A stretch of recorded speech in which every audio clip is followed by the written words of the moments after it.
Sometimes the paintings that have the most impact on us are those that depict familiar scenes from our everyday lives, art that makes us pause to feel and think. Chief proponent of realism, Gustave Courbet, believed that paintings should represent real and existing things.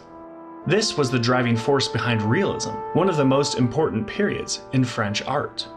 This was a time of revolution, the time when both the French Revolution and Industrial Revolution spurred dramatic change across the world. The first seeds of realism, also referred to as naturalism, were sown soon after the Revolution of 1848, which included a wave of over 50 countries in Europe and Latin America.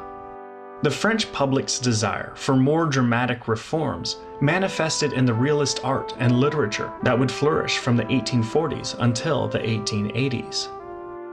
Realists were the first generation of artists to adopt a highly scientific perspective in their art. Three of the most influential thinkers were Charles Darwin, Karl Marx, and Auguste Comte. Charles Darwin introduced the idea of evolution and survival of the fittest, which came to be considered a justification for the extreme wealth inequality of the time. Karl Marx, whose response to extreme wealth disparity was equal distribution and increased worker rights under communist government. And Auguste Comte stressed the importance of positivism, focusing on understanding the relationship between cause and effect. In early times, religion, mythology, and philosophy were considered the highest truths. But during the mid and late 1880s, more than ever before, the world that people could see, touch, taste, hear, and feel was considered objective truth. The French Royal Academy, whose endorsement was significant for artists during this time, thought that good art should be beautiful, classically inspired, and in line with French morality. Realist artists challenged all these ideas by painting non-idealized, everyday scenes of middle-class and poor people of modern times. These themes were both a response to the over-idealization of the Romanticism and Neoclassicism that came before, and a reflection of new scientific worldview and concern for human rights. Realism brought the issues and lives of the working class to the forefront, painting a gritty picture of the harsh realities, as well as beautiful joys of normal, everyday lives. Realism in painting was an art of changing times. Realists abandoned classicism and romanticism, preferring to create compelling and socially critical pictures based on direct observations of the world around them.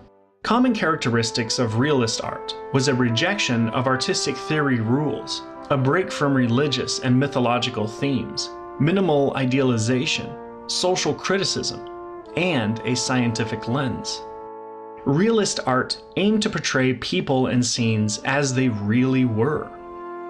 As a leader of the French realist movement, Gustave Courbet used rural and agrarian people from his native region, as well as scenes of nature on a monumental scale.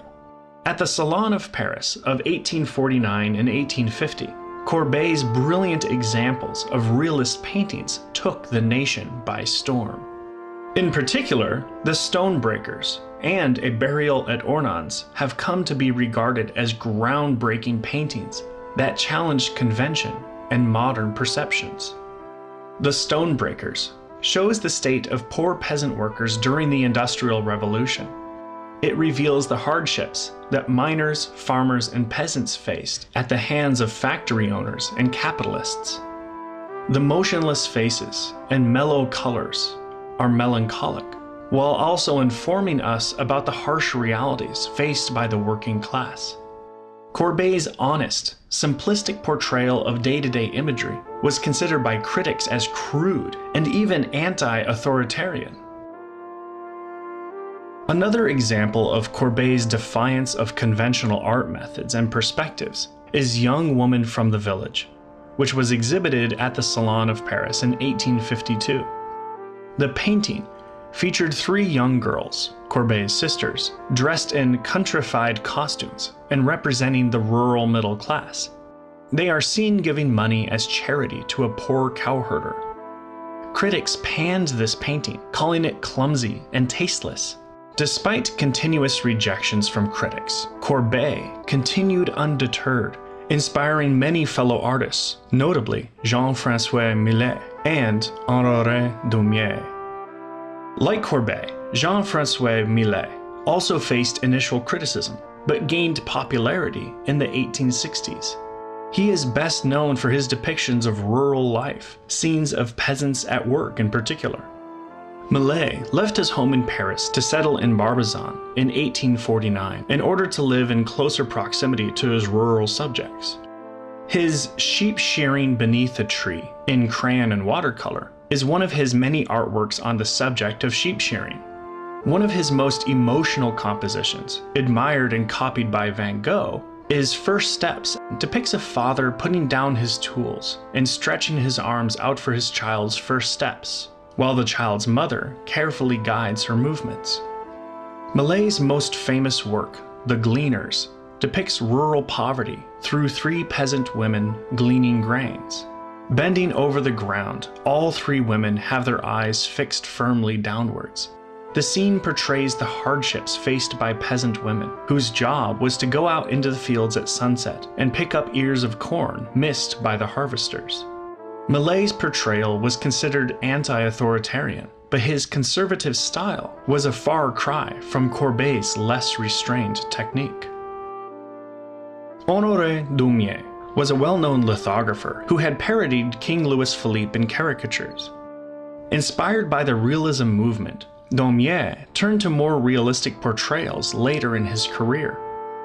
His The First Class Carriage and The Third Class Carriage portray the socio-economic distinctions of the time through his experiences traveling in different classes of rail coaches. Edouard Manet, another eminent realist, painted people in natural settings, as seen in the landscape of his painting Luncheon on the Grass. Artist John Sargent practiced his own form of realism, depicting human forms and his characteristic glimmers of light, as seen in Madame X. During the same time, the naturalist literature complemented the realist movement, pushing the working class into the realm of art and literature.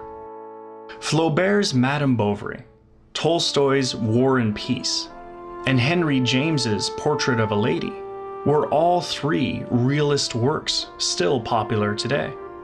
At the time, the harsh everyday realities in these novels shocked readers, but they also struck a powerful chord. Realist literature was characterized by simple plots and complex characters, social critique, matter-of-fact style, and a focus on the lives and daily struggles of lower and middle-class characters. Plays like Ibsen's A Dollhouse and Chekhov's The Cherry Orchard and 3 Sisters were influential works in realist theater. The realist movement spawned 2 offshoots, the Barbizon School and the Ashcan School. The Barbizon School was comprised of French landscape painters in the town of Barbizon.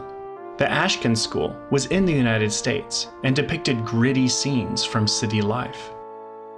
Realism would go on to influence the work of young progressive artists and pave the way for Impressionism in the late 1800s.